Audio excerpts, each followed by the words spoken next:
Well, good evening, ladies and gentlemen. Welcome to this evening's live stream with the Scottish Family Party. Now, as usual, I'll start off with a few things coming up and a little bit of news. Who have we got lined up for the next few weeks? Well, in a couple of weeks, we've got William Collins. That's his pen name. He's someone who writes extensively on the issue of feminism. He spoke at our conference. It was really excellent. So I'll be talking with him about some gender issues in society. We've also got someone else who's agreed to come on and discuss the sex education resources. We had someone a few weeks ago who came into the hot seat to try to defend them. Well, we've got someone else who wants to do the same thing. So they're coming on.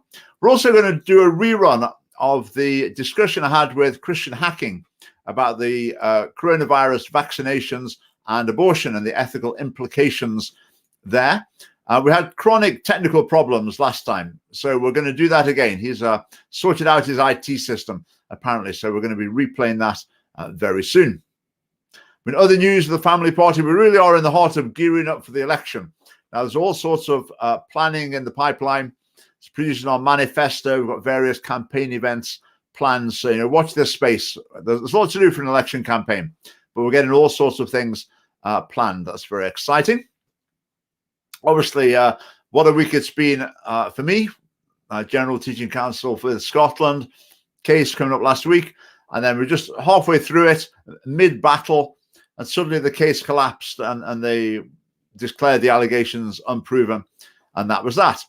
I mean, my feeling at the moment, I say, I'm not at all sure that this is it all over. I'm wondering whether they might not come back one way or another and try and have a second bite of the cherry. Because there's quite a lot of people who are complaining quite aggressively to GTCS, saying it's a disgrace that I wasn't struck off. And I think GTCS is a bit embarrassed. It's probably thinking, these are the people, these should be our friends. These are the people that should be on our side. Is there anything we can do? So we'll see. We'll see how that unfolds in the next few days. The most recent thing was a former colleague of mine, who's now the head at Robert Gordon's College in Aberdeen, said it was disgraceful I hadn't been struck off. So that's two staff from a former school. Well, one definitely saying that, another one saying my views are very concerning. Another former colleague saying I should be struck off. Another couple of former colleagues, liking his tweet to that effect.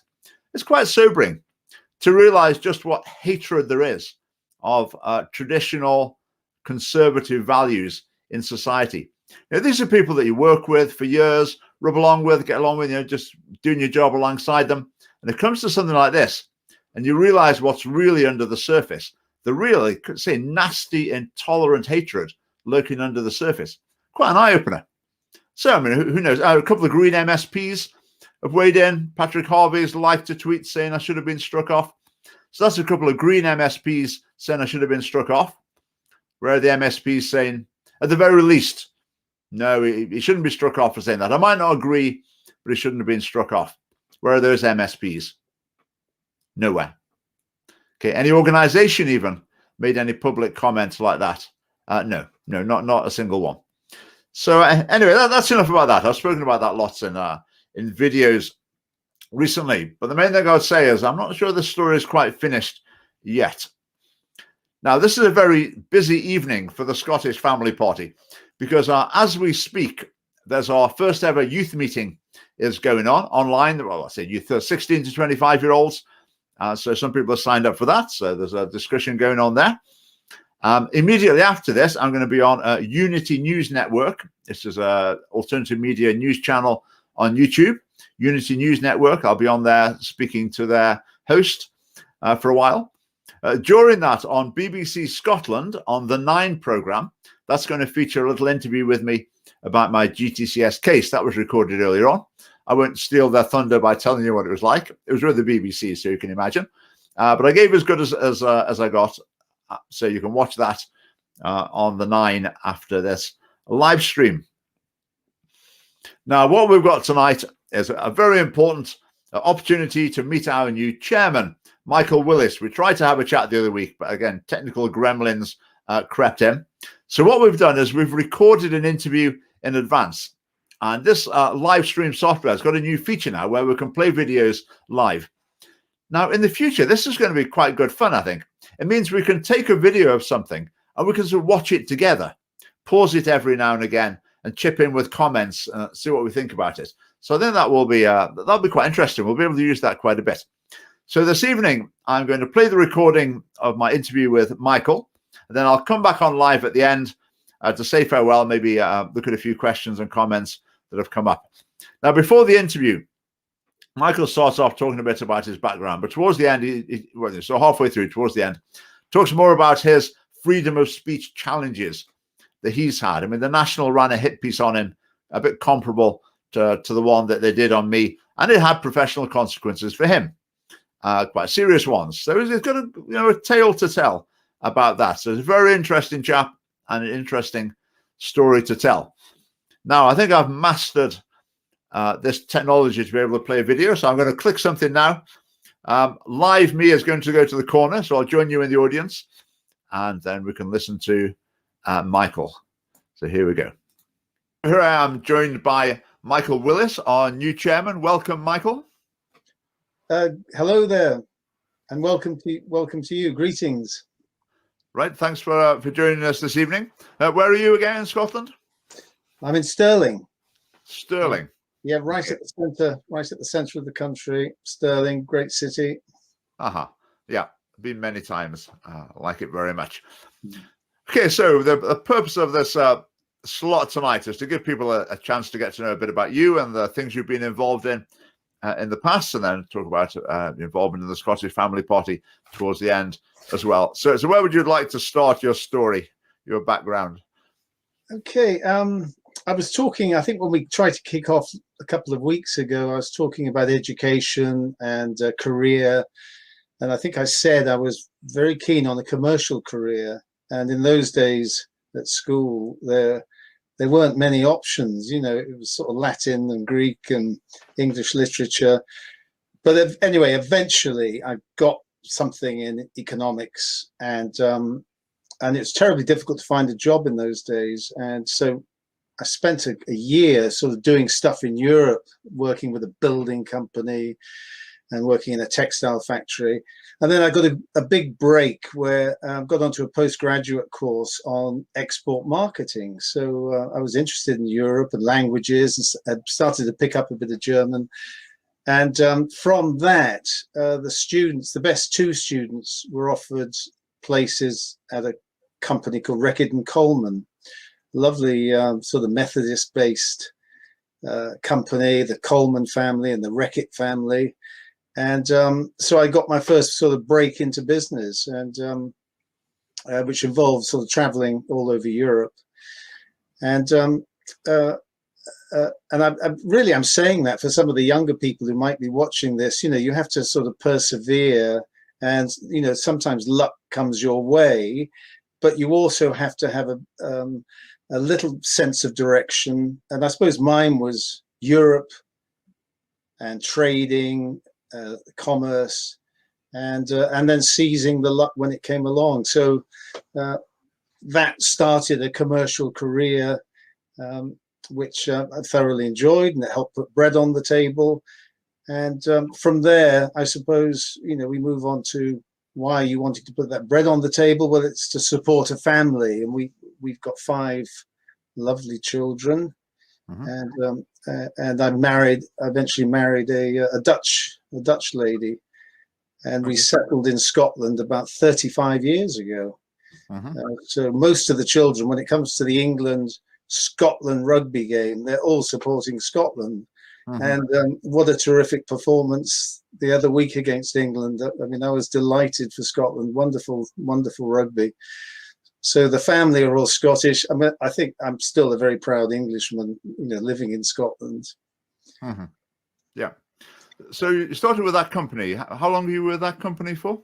I think it's about 5 years. Right. And then got offered a very good job with a sports goods company, and that took us. And so Reckitt's was based in Hull, and then we moved down into the Midlands. And that job didn't work out so well. And I think I always had a hankering for the academic life. And I eventually got offered this teaching fellowship at Durham. And we got we got taken into Durham, and we became tutors in one of the colleges, St Aidan's College, which then was an all-girls college, and they were very well behaved, and they would babysit our children, and it was a lovely life, meals in the common room, excellent students, and then my professor there, he got appointed to Stirling, and he took me with him, and I got a lectureship at Stirling, so that's why we came up here. Okay. But I'm not terribly academic, and I was struggling to publish. I published a few things. I quite enjoyed the teaching, but the salary wasn't enough to support a growing family, and so I moved back into the commercial world, and that's where I've been, since for another 20 years, back into commerce. Yeah. Now, you published a book or two. Yes, sir. What sort of areas were they focusing on? Initially, it was the international marketing side, the first one, which was a joint publication with my professor. It sold quite well, surprisingly, mainly because it was a set text, at the university. And then in this last stage of my career, I've been sort of advising directors and boards. And we produced a book called Faith in Governance with another co-author. And then we produced something called The Resilient Director.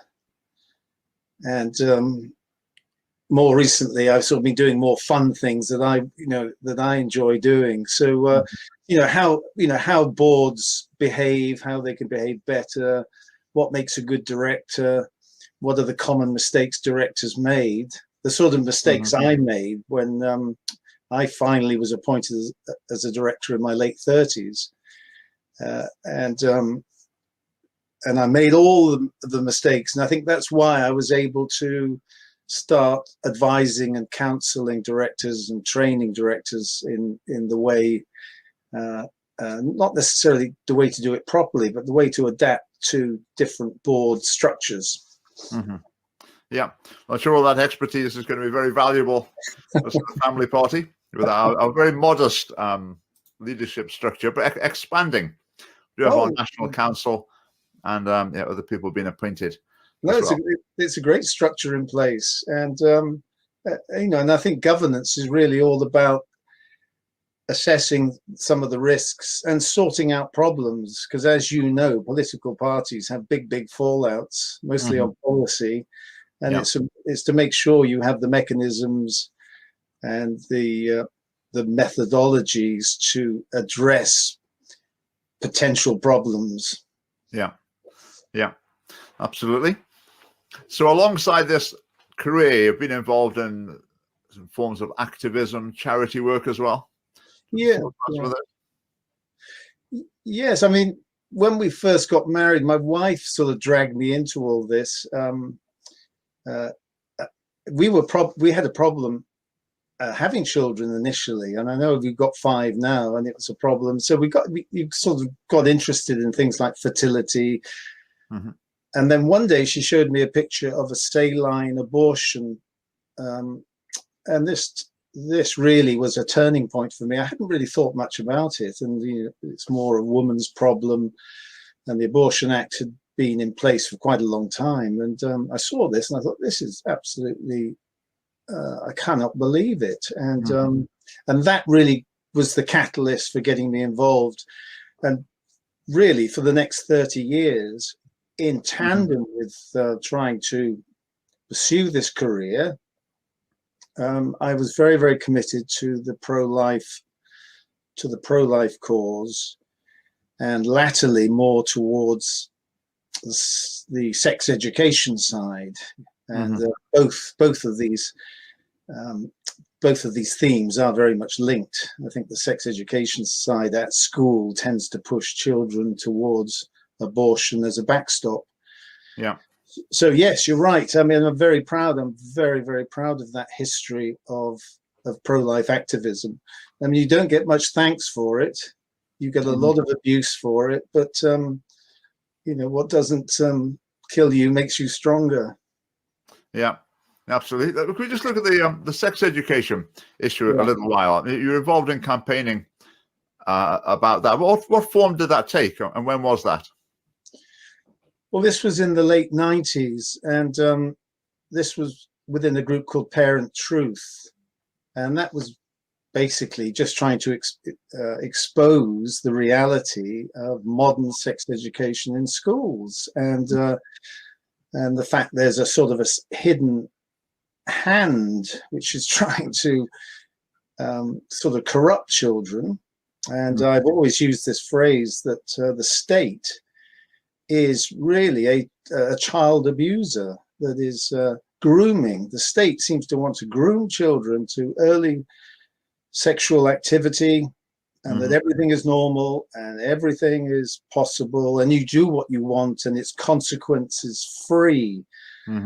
But of course, as we know, one of the consequences is, oh, if it's so great, I'm pregnant, what's the option? And it tends to be, well, you have an abortion, no problem. It's all sort of intertwined, and it's the innocence, the beautiful innocence of children.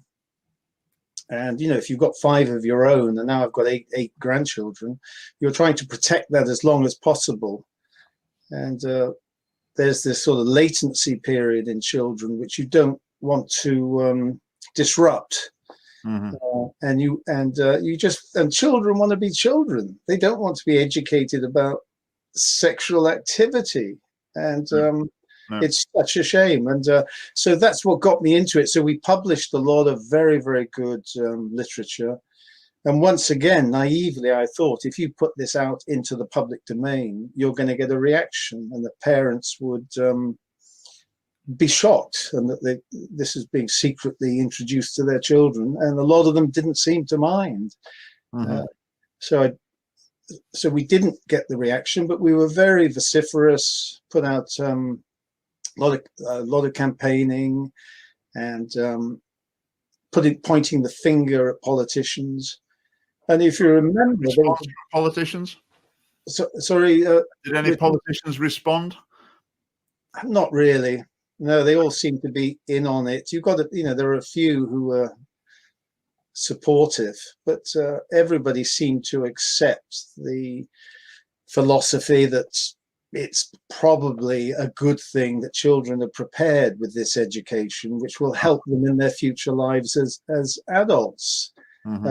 But as you and I know, this just fuels the problem. I mean, this is the problem. It's creating difficulties.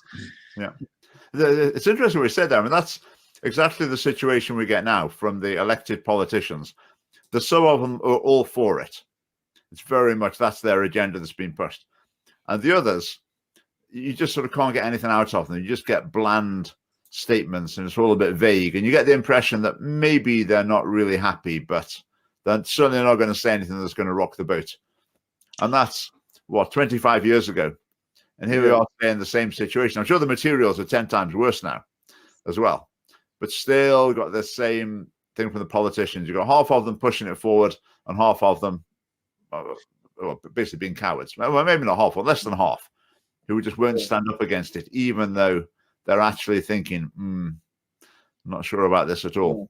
Yeah, I think their problem is that they feel this is a real hot potato, like abortion, and it's probably best to keep your head down. And it's such a difficult area to get properly briefed in. And I think if you're not motivated by some sort of moral imperative, it's one they tend to just try and sideline and not make any sort of commitments. Yeah. I think they're thinking in a lot of cases is, right, I've got people speaking into one ear, and they're the experts.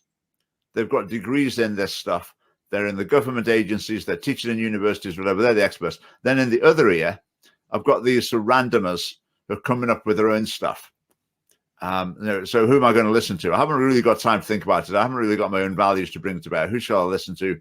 I'll listen to these so-called experts and the officials, and they just drift along with it. So. Yeah. Just going back to the abortion activism. I know that you're involved in a political party, a pro-life political party at some point. What was that like? What was that all about? When was it? Well, that's back into the mid 1990s, late 1990s, and I got approached by a young lawyer down in London, and I don't know how, and he said, "Look, we want to get a party political broadcast as part of an election campaign, and we want to put up enough candidates to get this broadcast, and we want to show the reality of abortion. Mm-hmm. Would you help us in Scotland?"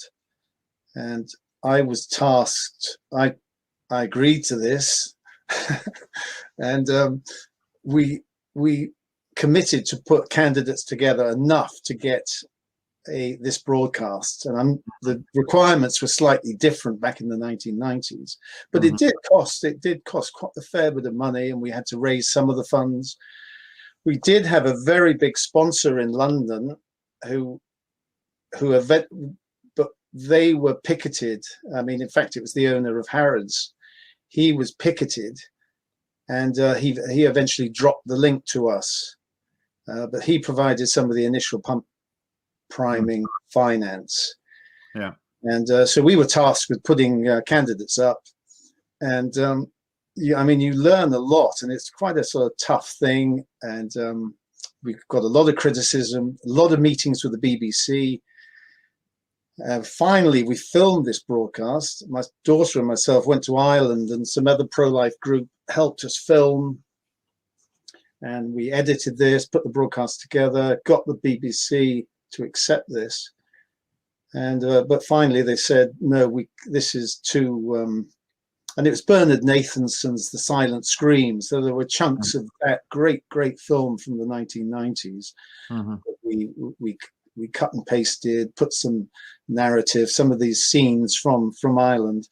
Mm-hmm. And right at the last minute they pulled it, and all you heard was the audio and just a blank screen. And eventually it went to the Supreme Court, this case, pushed by this young lawyer in London. Mm-hmm.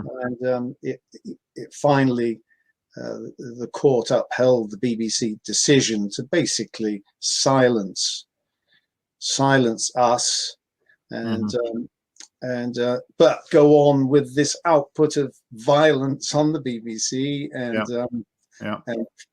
also promoting criminality. And yet they can't show something which is a fact of everyday life in our society. Mm-hmm. Yeah. And I've spoken to someone else who was involved in this party. They got some, I would say, some pretty respectable results in the general election. Yes. I mean, one of the candidates, I think, didn't save their deposit, but got over a couple of thousand votes in the west mm-hmm. of Scotland. And it is a real sort of struggle to pull out the vote. I mean, and the main problem seems to be people just don't know about you, even though you've got a broadcast and you're trying to promote the party. They just need a bit more of a nudge. Mm-hmm. So, typically 500, 600 votes, but never ever winning the deposit. And of course, it wasn't just one election; it was several elections, mm-hmm. and it was by-elections, mm-hmm. which actually seemed to offer the best opportunities for the sort of single-issue message that we were promoting. But typically, on average, I would say 500, 600 votes per constituency. Yeah. I think under first past the post, that's pretty good, because tactical considerations tend to, especially now, since the referendum, but even then, tactical considerations would be pretty strong. Yeah. Whereas with the Scottish system, with the list vote, hopefully that gives more of an opportunity for people to vote for what they believe in. I mean, the sad truth is probably the pro-life contingent in the electorate has probably reduced in size somewhat since then. Do you think so? Or do you think not? I mean, there's still some very active non-political groups that are keeping the debate and the issue alive, and seem to be reasonably well funded. And of course, they're promoting a lot of the political activism in terms of say currently the DIY abortion thing that's been pushed under the radar during this pandemic. But in terms of the real the vote, I think it has got smaller, and certainly the commitment has been watered down, and it's not so fundamental in terms of the defense of life.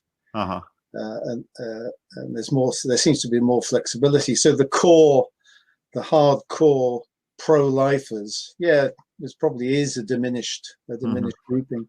I always feel it's an argument waiting to be won, because the average conversation we might find ourselves having with someone who hasn't really thought about the issue, they've heard the pro-choice lines time and time again, but the pro-life arguments, it's like they've never heard them before. And the counter arguments show that they haven't understand them, that you're not even aware of the most basic arguments you're going to put forward. And it's like a lot of things, argument waiting to be won, but the problem is getting the opportunity for people to actually hear what's going on. And that's part of the reason in the family party we're so keen on debating, that whenever we can debate with someone, I mean, people have already heard the other side 20 times already. So there's not really much to be gained for that side. But our side is often fresh and unique. It's new. It really makes people think. So just being able to have the conversation. I mean, if we were to get an MSP or two at some stage, that would be revolutionary for the pro-life issue in Scotland. I mean, imagine Nicola Sturgeon put on the spot First Minister's questions with a really, straight down the line pro-life question. But that would be the news story. That would be the headline news story the next day, because things would get pretty heated. In Parliament. Things could change quickly, I think, on that front. And I think from the other side, because the pro-choice groupings and those that make provision for abortion, they are getting so hard line now. They're not being apologetic anymore, saying, look, this is a difficult choice. I mean, they are reveling in abortion. They're reveling in the choice. And I think I remember you saying on one of your podcasts was about Nicola Sturgeon delighting in abortion, because of the Irish referendum, and this sense of joy rather than being apologetic. So perhaps there might be a reaction to that brutal, that sort of brutal response to increasing abortion and the further liberalization of abortion. And I think they are shooting themselves in the foot by becoming more and more extreme and bold. I mean, absolutely right with Nicola Sturgeon. Said she was joyful when abortion was introduced in the Republic of Ireland. Joyful. I mean, First Minister's question time. Get out of that one, Nicola. I mean, how would you manage to explain that? One day, and I think as soon as that conversation started at a national level, I think things could turn around very, very quickly. You might very quickly go from 15 or 20% of people being pro-life to 30, 40, who knows? There could be a real turning on that issue. Now I know you're also involved in some other charities as well. Can you tell us about this? Yes, I spent 14 years with a Catholic charity, Aid to the Church in Need, very famous charity, and I got involved because it was started in Holland by a Dutch priest, and we had, my wife, I know, has met this Father Verenfried van Straten. He started this very famous charity. It's all over the world, and it basically highlights the issue of persecution of Christians, all Christians, and the horrible silence. There's just, everybody seems to be ignoring the problem, and it's mainly the Christians that are facing this persecution. So I spent this time raising funds for them and doing a lot of appeals in churches and speaking on behalf of the persecuted church, and I've had a lot of good fun and lovely people. And sadly, that's all come to an end because of this COVID thing. You can't go into churches anymore. And I'm also involved in another charity that raises funds for the Middle East, and especially in Palestine, and in mixed communities, and both communities are benefiting from the fundraising and the support. And I've been to this village in Aboud, on the West Bank, and what wonderful people, and so grateful, for what you do for them, and what a very difficult position it is there for the Christian Palestinians and the Muslim Palestinians. So those are the main pieces of charity work that I've been involved in, Richard.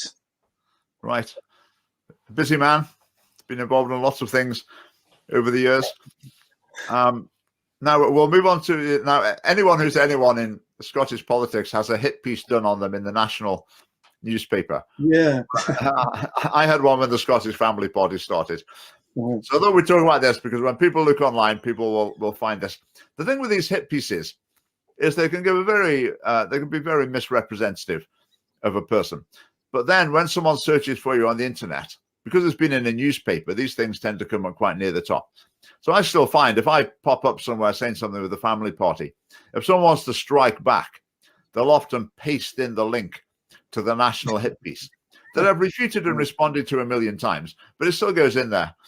And so there we go. So that we just we could talk a bit about your experience, because it's not just the hit piece; it's a bit about a freedom of speech saga. Yeah. Well, yeah. So where do you want to start? Where's the beginning of this story?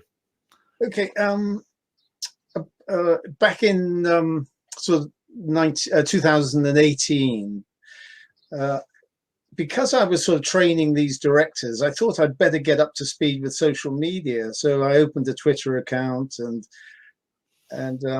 back then, of course, we didn't. Even in 2018, you don't realize how this is going to sweep over everything, and even businesses in terms of how they communicate with customers and stakeholders.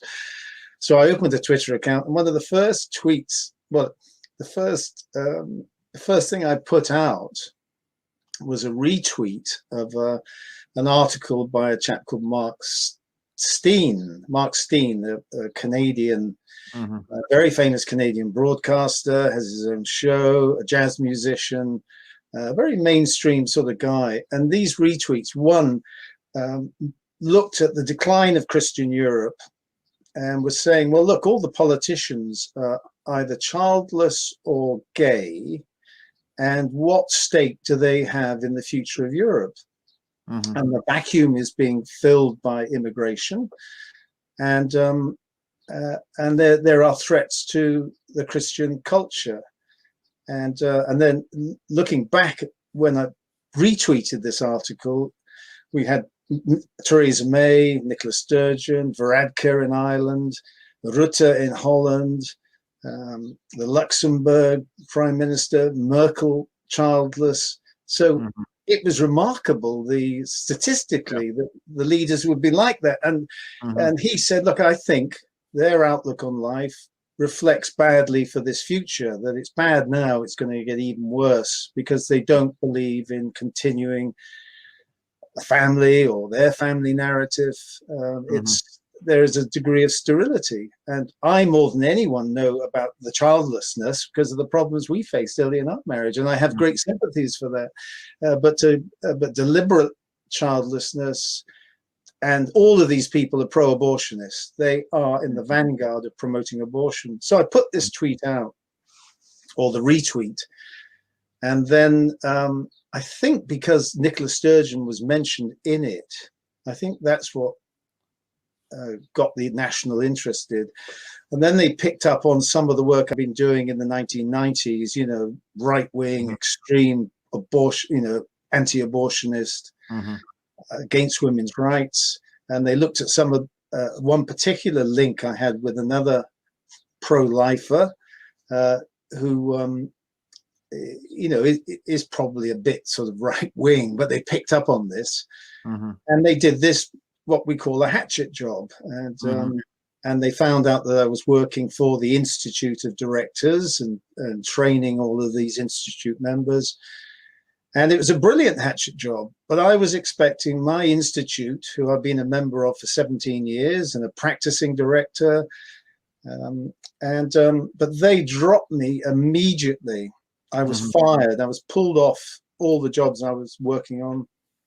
I was dropped, and I was accused of being a racist, a homophobe.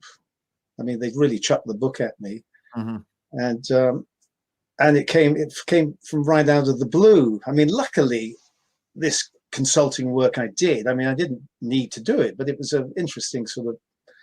It gets me away from under my wife's feet. So that began a little bit like you, about 2.5 years fighting to clear my name. And then they go through all these ridiculous procedures. I mean, they say you're guilty until you're proven guilty. And that's what the process is set up to do. And they start this process. And interestingly, just the previous year, the Director General of this great and august institute, it's got about 30,000 members, beautiful premises down in Pall Mall. He had secretly, it's alleged, had secretly recorded the chair of the organization, a lovely lady called Dame Barbara Judge, and he was accusing her of racism.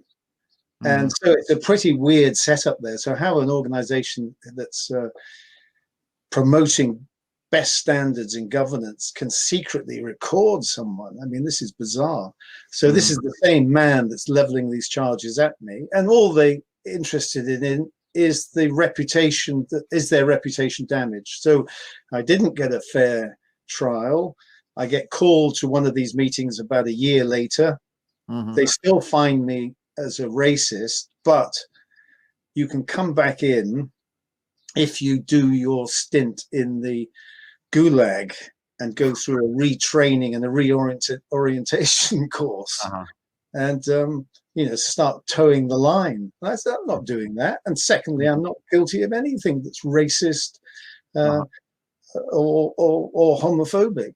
So kept pursuing this case, and a bit like you, just before Christmas, they have another hearing, which I'm not invited to because because of these restrictions. And they said, "Look, we're just dismissing the case against you."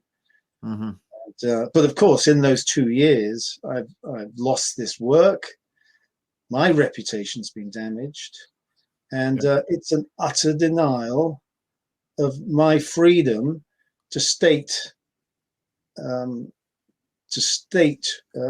My viewpoint, on the world, my worldview. Some people might find these views extreme. I don't know, but I've got every right to express them. And so someone can just say, "I was offended by what you," and this is the evidence they brought forward. They said, "Oh, some members of our staff were offended by what you retweeted." I can't even imagine having that power. Could you imagine when you look at the newspaper or you look on social media, you just think, "Oh yeah, that's completely different than what I believe. I know, I'll phone up their professional association, their employer, whatever, and I'm going to land them absolutely in it. They're probably never going to work again. They're going to be finished because I decided I can't even imagine what it must be like to have that power at your fingertips. But so many people have got that. Just to go back to the story, just to fill it in a bit. I mean, they said about they've got this association with this fella who went off and then got involved in Britain First. I mean, Britain First was a pretty unsavory operation from what I can tell. But the Nationals' charge was just that this bloke had been involved in this pro-life party alongside you. And then he'd gone off and at some time later got involved in Britain First. And you'd had no contact for ages, hadn't been involved in the things he was involved in. I mean, it's just a ridiculous connection. It's like, your dog's friend's mum's vet brother was related to Hitler or something. It was just laughable. But they just sling as much mud as they can, hoping that some of it's going to stick. And they sling it once. Then, as I say, you just get the same article thrown back at you time and time again from then on. So yeah, that's right. So it's always on top of the Google the Google search, and then I was asked to do a couple of things recently. Would I help bid for a big government contract? And another one was, would I write the introduction to a book on governance? And it was one of the big publishers. And I said to both of them, I said, well, you should look at my social media profile and see whether you still want me to be part of the team. And they said, look, I'm sorry, Mike, there's no way our publisher would accept you as a co-author on this. And then the lead on this big public contract said, sorry, Mike, we just can't touch you. And so this is really so dangerous. And luckily now I can say what I like. And this is part of the beauty about the Scottish Family Party. And, I'm meeting most of my sort of obligations to my, sort of financially. And I don't really have to worry about these people. And, I want to take them on, head on, because you're leading one of the few groups that does that, and doesn't just put their head down and keep their nose clean. You're going right for them and challenging them, but most are terrified. They don't want to lose their jobs. But I think when we've got our candidates in training for the election this year, we'll be announcing them at some point. Now, when people look at them, they might say, there are not really that many professional people. There's quite a few retired people. There's quite a few people who are doing other sorts of work, which is great. Where are the professional people? And the answer usually is that they daren't stand for election, or if they want to, maybe their wife, husband would be saying, no, we just don't want to take this risk. We don't want to bring this on the family, which you can quite understand because it's a big decision to make. So it's at the point now where basically the political process, the democratic process, is impeded because a huge portion of the population is frightened to actually enter it, to promote the views, to promote their actual beliefs.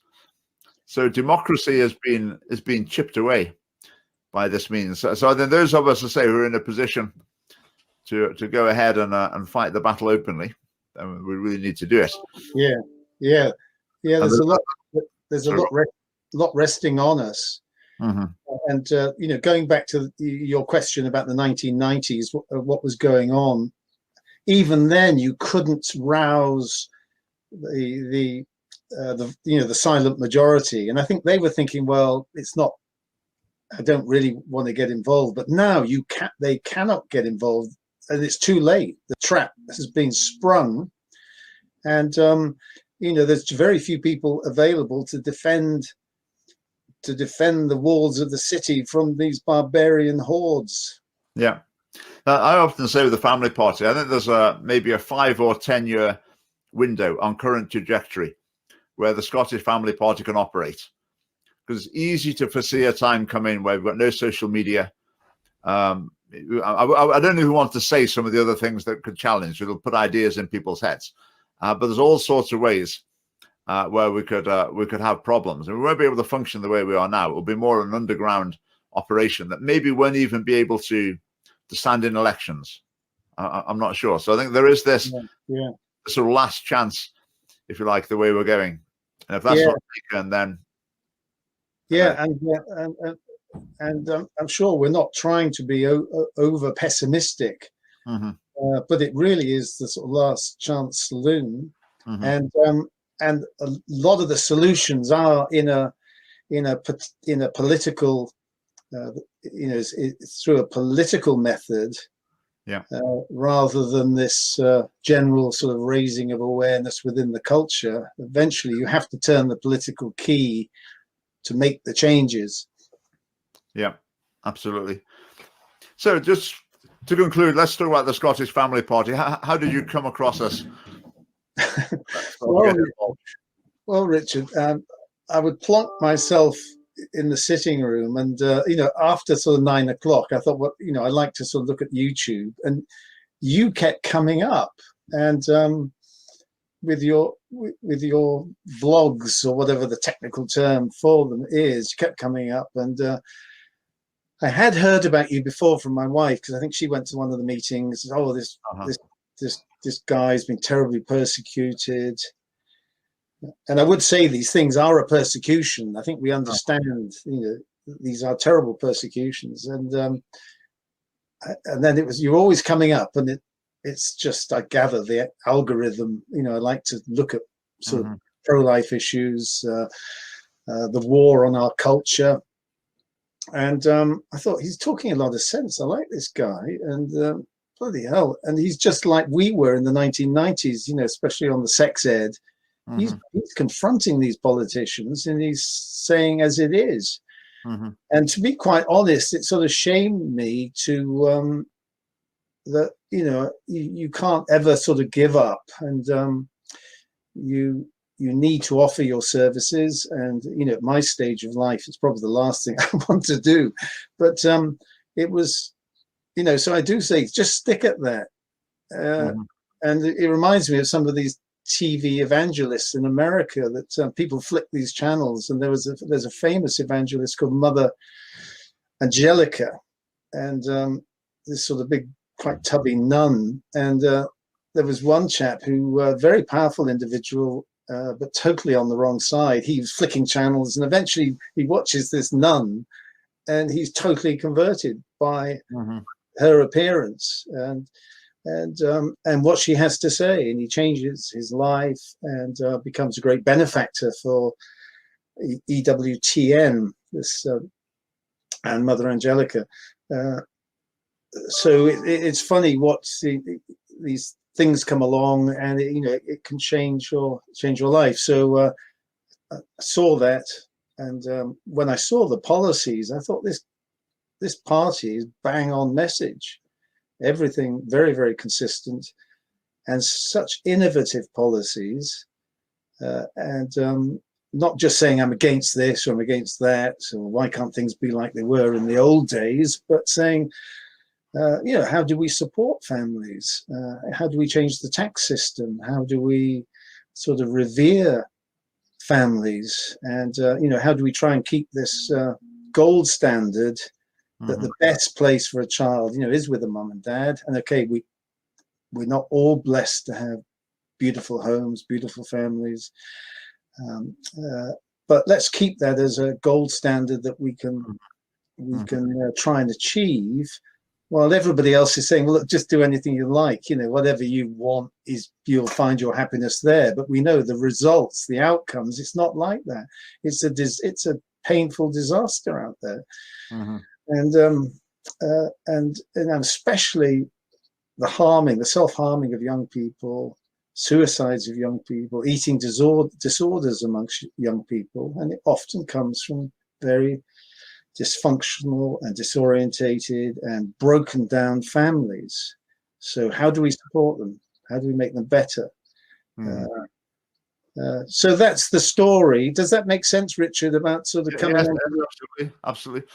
I think what you're saying there, it just reminds me of our challenge of the family party is I think there's quite a wide understanding in society that the sort of anti-woke message, that things are going crazy, they're obsessed with race and sexuality and gender, or whatever. And people can see through that, and they see the freedom of speech issue as well. Now, they're very much issues that we're interested in. But we've got something a lot more than that. Like you were saying, we've got something that's going to make a real difference, positive difference in society, which is promoting families, promoting stable families, which is something that's completely off the agenda for the other parties. But I think trying to communicate, I think the other issues can be sexier, if you like. You can have like more outrageous punchlines, and there's always something even more stupid than yesterday's news that's coming through that you can build on. But with these positive messages, we've just got to keep plugging away at them and help people to understand that there is a whole range of policies that government could adopt that would strengthen family life and therefore help with all sorts of problems that are currently being ignored. And we're just going to keep on with that. I mean, that's going to be, as you said in your recommendations for our election strategy, that needs to be something we're really putting front and center in the election campaign. Right? Yeah. To an election campaign? Sorry, Richard, could you repeat that? Are you looking forward to the election campaign? I am, yes. What an exciting time. And yeah, let's get our strong messages out to the people, and let's have, you know, some sort of opposition to the to this groupthink that I mean, the Tories have moved, you know, who should be defending families, defending some traditions. They're just sucked in with everyone else. Let's have a difference. Let's and I think, and that we're not extremist or right wing. This is innovative thinking about policy, and innovative thinking about, you know, what's best for young people, for children, and it really comes down to this family as the basic building block of a society. And sadly, that's been stripped away, and government seems to be the building block of our society in Scotland, and families just have to fit in with the will of the state, and that's a very dangerous situation to find ourselves in. So yes, bring on the election, and we've got some great candidates. We have. Right, so that was great. So I hope you enjoyed that. Well, I'm sure you've enjoyed that opportunity to get to know Michael. You'll be hearing lots more from Michael in lots of different ways, and seeing him in action in various contexts with the Scottish Family Party. But thanks very much, Michael. Appreciate you coming on tonight, and see you next time. And everyone say you'll see a lot more of Michael. So thanks very much. Okay, thanks, Richard. So there we are. I just realized while we were watching that, I left myself at the side there. I could have actually taken myself off. So you could tell me in the comments, is it best to sit there at the side watching or not? I don't know. Just say about Michael. Michael's written a book called Letters from the Culture War. Oh, confused the camera a bit. It's a compilation of letters he's written mainly to the Daily Telegraph over the years. I haven't read it yet. It's on my pile of books here to read, but you can get that on Amazon. I understand. So that's great to meet Mike. How long? We've got a few minutes left. I'll fly through some of the comments. All sorts of interesting things coming up. Someone saying they knew Mike in professional capacities. What a great guy he was. People asking about compulsory vaccines. Our policy would be that no health treatment should be compulsory. What other comments did we have? Someone mentioned the Alliance for Unity. Now, here's an interesting one. The Alliance for Unity, George Galloway's party, a fascinating phenomenon because it's not an alliance. They're not in an alliance with anyone. They're another party. Their idea is they're going to unify the unionist vote. How you unify the unionist vote? By becoming another party for it to be divided between. I'm not quite sure. Everyone I know who says they support the Alliance for Unity, they're actually quite, very much right-wingers, even a bit socially conservative. But George Galloway is like completely the opposite. So it seems a bit bizarre that George Galloway is getting the support of people who've got like completely opposite views about pretty well everything, apart from unionism. So it's a bit of a bizarre phenomenon. But my comment with other parties is say you've got to vote for what you believe in. Okay, if you say, well, pro-life issues, protecting the unborn, we're going to put that, we're not bothered about that yet, because first of all, we've either got to save the union or achieve independence. Once we've done that, we can get on to the secondary issues, like stopping unborn children being killed, and things like that. Whereas the family party, we're saying it's the other way around. Until voters start putting these issues first and basing their decisions of who they're going to vote for on these things, then there's never going to be change. Is there ever going to be an election when people say, you know what, I think all the other big issues are sorted out now. Now is the time we can start looking at these other things. We can start looking at family and pro-life. That's the time. Is that ever going to happen? Of course it's not. Of course it's not. There's always going to be what the mainstream view as more important issues. So if we don't put them at the top of the agenda, then nobody else is going to. Right, some other comments. No, Mike, I can't find the comment. Mike said something about persecution of Christians. Someone made a comment about basically they were saying that implying that most of the persecution of Christians in the world is in Muslim majority countries. And that is the case. That's just a fact. Okay, I mean, there's some places where Christians persecute other religions. There's some places where Muslims are persecuted. But the big picture is the majority of cases Christians being persecuted by Muslims. What I would say to that, though, is that I've debated a couple of times with Shabir Ali, one of the world's foremost Muslim debaters. And when he's challenged on this, he's basically a bit embarrassed by a lot of Muslim majority countries. He says they don't represent Islam well at all. Now, you can debate whether they do or not, but I think the important thing is to remember that a lot of Muslims in this country look at Muslim countries abroad and they really don't like the example they set. They don't like the impression that they give of Islam. So I think it's possible to take a bit of a nuanced view on that. Sandy Smith, yes, all's well for the 25th. I'll be there for that.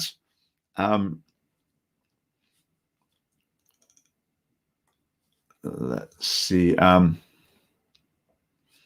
that was a great comment. Comment of the day. Hats off to the Scottish Family Party. Used to be pro-choice, indoctrinated. Now had my head turned 180 degrees, pro-life, educated. Thanks, guys. Definitely comment of the day. And like I was saying in the recording, I think there's a huge number of people whose mind will be changed when they hear both sides of the argument, because so many people are just insulated from the truth on the pro-life issues. I think it's a really important issue for us. It's a really powerful arguments that we've got. We will be putting that front and center during the election campaign. Whereas all the other parties, they wish it to go away. They don't want to talk about it because they know that there's a little section of their vote that are actually pro-life. And they don't really want it drawing to their attention that the party is actually hardline pro-choice. So they just wish the issue would go away. So they wish we would go away and they don't want to talk about it. The things they say are just as bland as possible. Whereas we'll be doing the opposite. We'll be straightforward, straight down the line. This is the issue. This is our policy. This is your policy. And this is why it's wrong.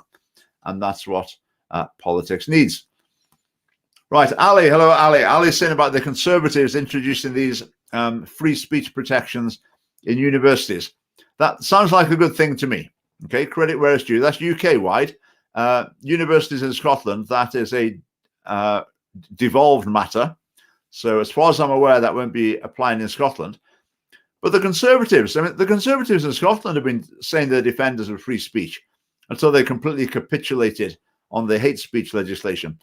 But defenders of free speech, where were they in my case?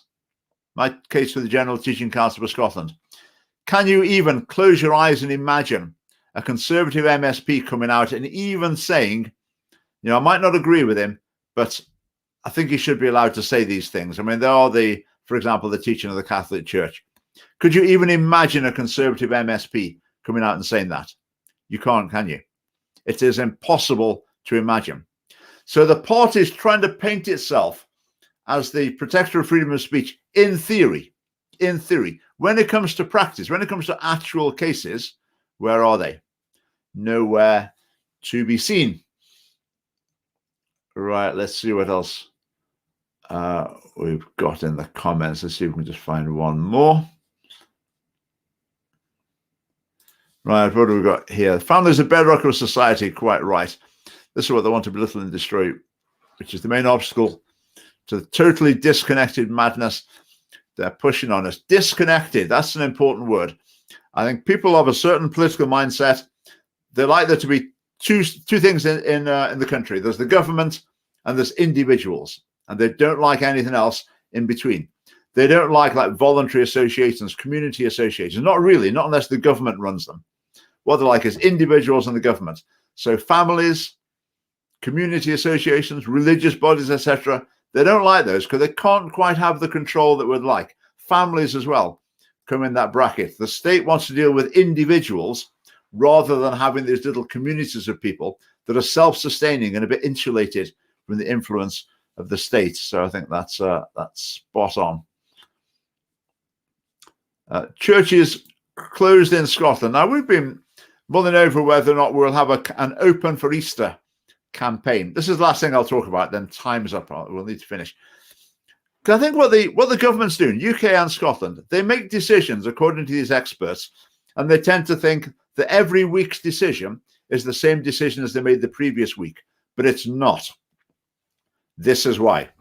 A country that says you can't go to church this week because, I don't know, the volcano's erupting, there's been a big chemical leak or whatever. So no one's allowed to go to church 1 week. Is that infringing the religious rights of the people in that country? No, not really. There's a good reason for it. They can go the next week. It was just that particular case. Okay, how about if they do it 10 weeks in a row?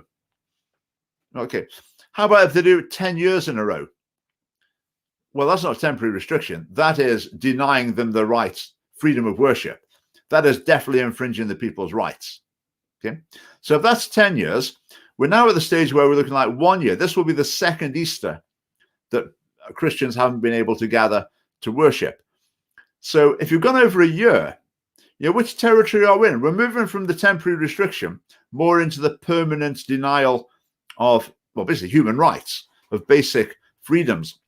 Whereas then the government, they listen to the experts, the scientists, but they don't understand this point. They don't get it. They just make a decision week by week, as though every extra week is just more of the same. But it's not.